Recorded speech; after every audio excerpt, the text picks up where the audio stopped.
গতরাতে ব্রাজিল হেরেছে ফ্রান্সের কাছে ১-২ গোলে। কিন্তু এই হারটা শুধু একটা ম্যাচ না, এটা একটা সতর্কবার্তা। ব্রাজিলের দলের ট্যালেন্টের অভাব ছিল না। ভিনি জুনিয়র ছিল, রাফিনহা ছিল, মিডফিল্ডে ছিল ক্যাসিমেরো। ভিনি জুনিয়র কিছু মুহূর্তে ম্যাজিক দেখিয়েছে, ড্রিবল, স্কিল, ডিফেন্ডার কাটিয়ে গোলের সম্ভাবনাও তৈরি করেছিল।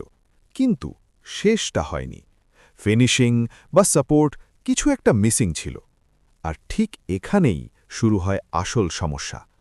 ব্রাজিল খেলছিল, কিন্তু ম্যাচ কন্ট্রোল করছিল না।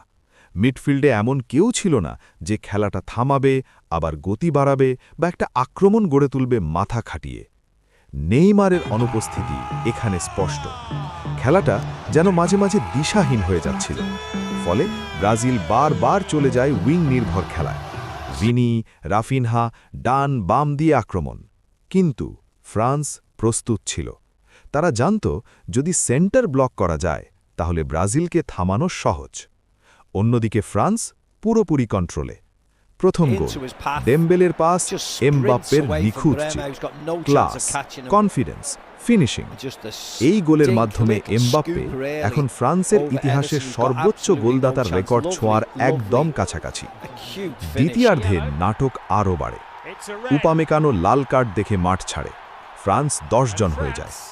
এইটাই ছিল ব্রাজিলের সুযোগ, কিন্তু সুযোগটা কাজে লাগাতে পারেনি তারা। বরং উল্টো ফ্রান্সই দ্বিতীয় গোল করে বসে। একিটিকে গোল, 10 জন নিয়েও অ্যাটাক। এই মানসিকতাই তাদের আলাদা করে। শেষ দিকে ব্রেমার একটা গোল ফিরিয়ে দেয়, একটু আশা জাগে। কিন্তু ততক্ষণে ম্যাচ ফ্রান্সের হাতে। এখন আসল প্রশ্ন, ব্রাজিলের সমস্যা কোথায়?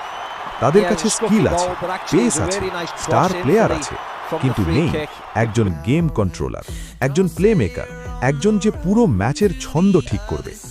কার্লো অ্যাঞ্চেলোত্তি এখনও তার টিম খুঁজছেন।